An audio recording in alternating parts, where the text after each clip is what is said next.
তুমি কি জানো, এমন একটা সময় ছিল যখন একজন মানুষের বুদ্ধি দিয়ে পুরো শহরের বিচারককে চ্যালেঞ্জ করা হয়েছিল, আর সেই চ্যালেঞ্জে জিতে গিয়েছিলেন এমন এক সাধারণ মানুষ যাকে মানুষ পাগল বলে উড়িয়ে দিত। ভাবতে পারো, ইসলামিক ইতিহাসের এক অদ্ভুত কিন্তু অসাধারণ চরিত্র মোল্লা নাসিরুদ্দিন, যিনি নিজের বুদ্ধিমত্তা দিয়ে রাজা, কাজী, মোল্লা এমনকি সাধারণ মানুষদের শিক্ষা দিয়ে গেছেন জীবনভর। সেই মানুষটা যখন একজন বিখ্যাত ও ক্ষমতাধর বিচারকের মুখোমুখি দাঁড়ালেন, তখন কি হয়েছিল? ইতিহাসের এমন এক রহস্যময় ঘটনা, যেখানে বুদ্ধির সাথে বুদ্ধির লড়াই হয়েছিল, যেখানে সত্য ও ন্যায়ের প্রশ্ন উঠেছিল, যেখানে মানুষ বুঝেছিল বুদ্ধি আসলে কি জিনিস এবং কিভাবে সেটা ব্যবহার করতে হয়। প্রিয় দর্শক, আসসালামু আলাইকুম ওয়া রাহমাতুল্লাহি ওয়া বারাকাতুহু। আজকের এই ভিডিওতে আমি আপনাদের সাথে শেয়ার করতে যাচ্ছি এক অসাধারণ ঘটনা, এমন এক ঐতিহাসিক মুহূর্ত যেটা আমাদের শেখায় যে প্রকৃত বুদ্ধিমত্তা মানে শুধু পড়াশোনা বা সার্টিফিকেট না, বরং জীবনকে বোঝা, মানুষকে বোঝা এবং আল্লাহর দেওয়া সৃষ্টিকে সঠিকভাবে মূল্যায়ন করা। আমরা সবাই জানি মোল্লা নাসিরুদ্দিনের নাম। তিনি ইসলামিক ইতিহাসের এক কিংবদন্তি চরিত্র। কেউ তাকে বলে সুফি সাধক, কেউ বলে জ্ঞানী পাগল, কেউ বলে হাস্যরসিক দার্শনিক। কিন্তু সত্য হলো, তিনি ছিলেন এমন এক মানুষ যিনি তার সরল জীবনযাপন ও গভীর প্রজ্ঞা দিয়ে মানুষকে জীবনের গভীর শিক্ষা দিয়ে গেছেন। মোল্লা নাসিরুদ্দিন বাস করতেন মধ্য এশিয়ার এক ছোট্ট শহরে। কেউ বলে আনাতোলিয়ায়, কেউ বলে বুখারায়, আবার কেউ বলে আফগানিস্তানে। ইতিহাসবিদদের মতভেদ আছে, কিন্তু যেটা নিশ্চিত, তিনি বাস করতেন সেই সময়ে যখন মুসলিম বিশ্ব জ্ঞান, বিজ্ঞান আর সভ্যতায় শীর্ষে ছিল। সেই সময়ে খলিফাদের শাসন ছিল, কাজীদের আদালত ছিল, আর মানুষ ইসলামী আইন মেনে জীবনযাপন করত। কিন্তু সমস্যা ছিল একটাই, অনেক সময় মানুষ নিজেদের জ্ঞানী ভেবে অহংকারী হয়ে যেত। অনেক কাজী, মোল্লা, শাসক মনে করতেন তারা সবচেয়ে বুদ্ধিমান, সবচেয়ে যোগ্য, আর সাধারণ মানুষদের তারা তুচ্ছ জ্ঞান করতেন।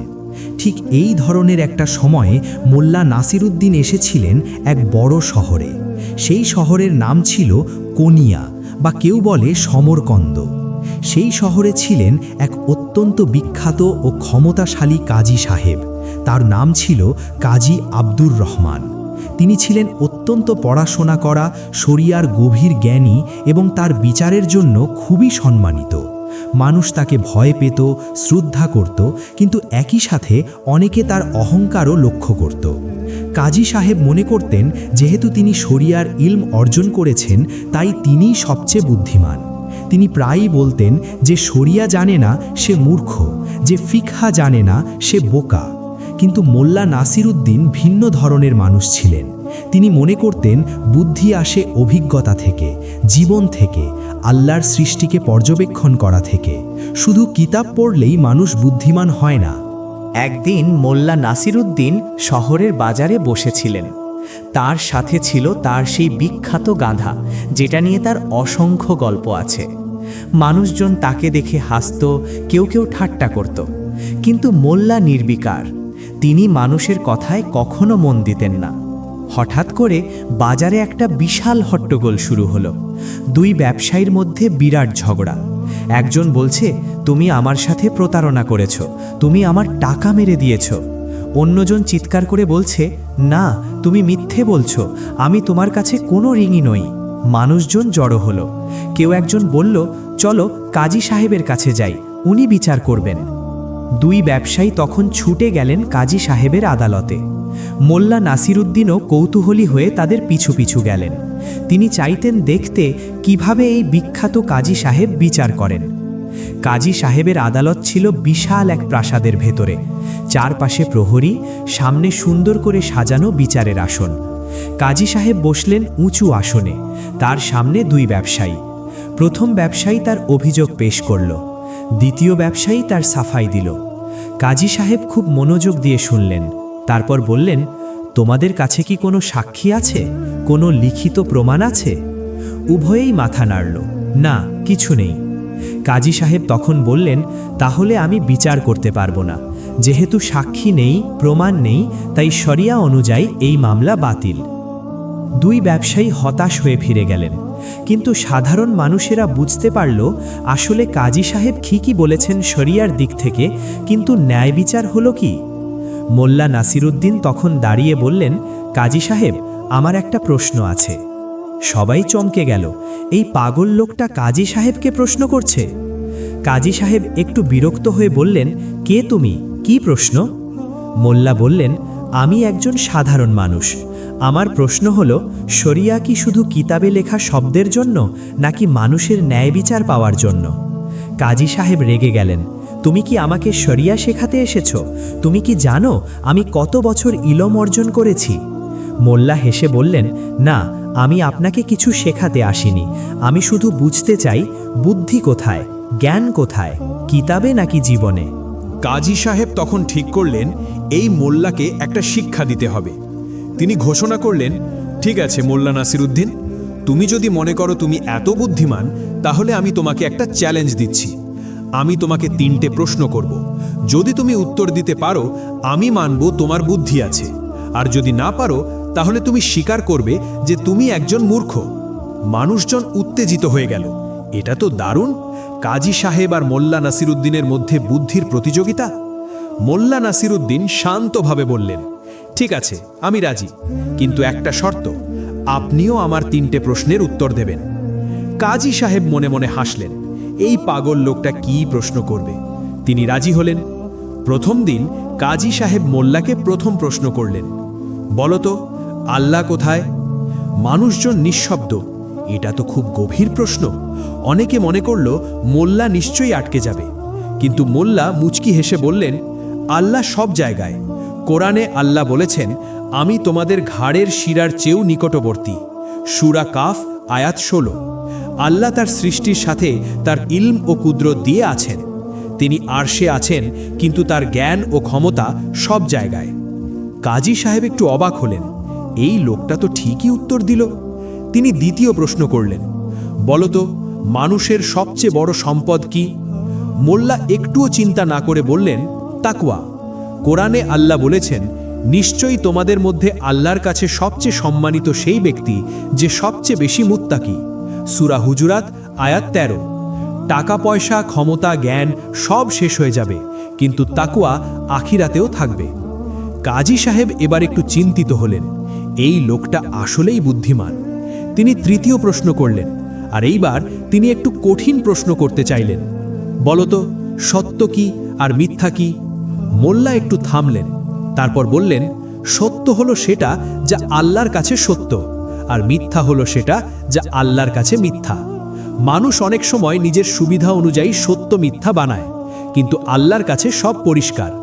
রাসূলুল্লাহ সাল্লাল্লাহু আলাইহি ওয়াসাল্লাম বলেছেন, সত্যবাদিতা মানুষকে জান্নাতের পথ দেখায়, আর মিথ্যা মানুষকে জাহান্নামের দিকে নিয়ে যায়। সহিহ বুখারী ও মুসলিম। কাজী সাহেব এবার একদম চুপ। তিনি বুঝতে পারলেন এই মোল্লা শুধু হাস্যরসিক না, তিনি গভীর জ্ঞানীও। এবার মোল্লা নাসিরুদ্দিন কাজী সাহেবকে বললেন, এবার আমার পালা, আমি আপনাকে 3টে প্রশ্ন করব। কাজী সাহেব একটু অস্বস্তি বোধ করলেন, কিন্তু তিনি প্রতিশ্রুতি দিয়েছিলেন, তাই তিনি রাজি হলেন। মোল্লা প্রথম প্রশ্ন করলেন, কাজী সাহেব, বলুন তো, একজন মানুষ যদি সারা জীবন কিতাব পড়ে কিন্তু কখনো মানুষের কষ্ট বোঝে না, কখনো দরিদ্রের পাশে দাঁড়ায় না, তাহলে তার ইলম কি আল্লাহর কাছে গ্রহণযোগ্য? কাজী সাহেব থমকে গেলেন। তিনি জানতেন কোরআন ও হাদিসে স্পষ্টভাবে বলা আছে, ইলম শুধু মুখস্থ করার জন্য না, বরং আমল করার জন্য। আল্লাহ তাআলা বলেছেন, তোমরা কি মানুষকে ভালো কাজের নির্দেশ দাও আর নিজেদের ভুলে যাও? সূরা বাকারা আয়াত 44। কাজী সাহেব মাথা নিচু করে বললেন, না, সেই ইলম আল্লাহর কাছে গ্রহণযোগ্য না। মোল্লা দ্বিতীয় প্রশ্ন করলেন, কাজী সাহেব, বলুন তো, একজন বিচারক যদি শুধু কিতাবের আইন মেনে বিচার করেন কিন্তু মজলুমের কান্না শুনতে না পান, তাহলে তার বিচার কি ইনসাফ? কাজী সাহেব এবার একদম নিশ্চুপ। তিনি বুঝতে পারলেন মোল্লা আসলে তাকে একটা গভীর সত্য শেখাচ্ছেন। রাসূলুল্লাহ সাল্লাল্লাহু আলাইহি ওয়াসাল্লাম বিচারের সময় শুধু আইন দেখতেন না, তিনি মানুষের অবস্থাও বুঝতেন। কাজী সাহেব আস্তে করে বললেন, না, সেটা পূর্ণাঙ্গ ইনসাফ না। মোল্লা তৃতীয় প্রশ্ন করলেন। এবার তার কণ্ঠে একটা গভীর আবেগ। কাজী সাহেব, বলুন তো, আজকে যে দুই ব্যবসায়ী আপনার কাছে এসেছিল তারা কি ন্যায় বিচার পেয়েছে? আপনি বললেন সাক্ষী নেই তাই মামলা বাতিল, কিন্তু তাদের একজন হয়তো সত্যিই মাজলুম। সে কি কোনো বিচার পাবে না? আল্লাহ কি তার ডাক শুনবেন না? এই প্রশ্নটা পুরো আদালতে একটা নীরবতা নিয়ে এলো। মানুষজন বুঝতে পারল মোল্লা নাসিরুদ্দিন আসলে একটা অসাধারণ পয়েন্ট তুলে ধরেছেন। কাজী সাহেব চোখ বন্ধ করলেন। তার মনে পড়ে গেল একটা হাদিস।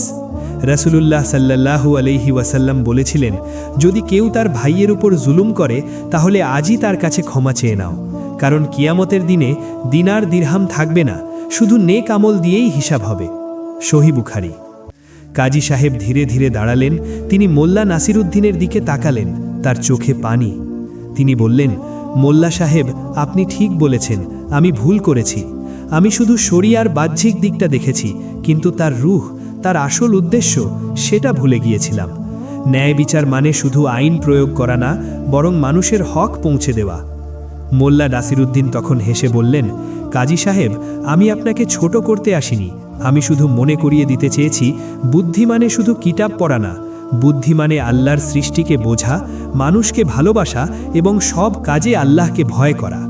সেদিনের পর থেকে কাজী সাহেবের জীবনে একটা বড় পরিবর্তন এলো। তিনি আগে যেভাবে শুধু কিতাব মেনে বিচার করতেন, এখন তিনি মানুষের অবস্থাও বুঝতে শুরু করলেন। তিনি মজলুমদের পাশে দাঁড়ালেন। তিনি বুঝলেন, ইলম শুধু মুখে বলার জন্য না, বরং মানুষের কল্যাণে ব্যবহার করার জন্য। মোল্লা নাসিরুদ্দিন আর কাজী সাহেব পরবর্তীতে বন্ধু হয়ে গেলেন।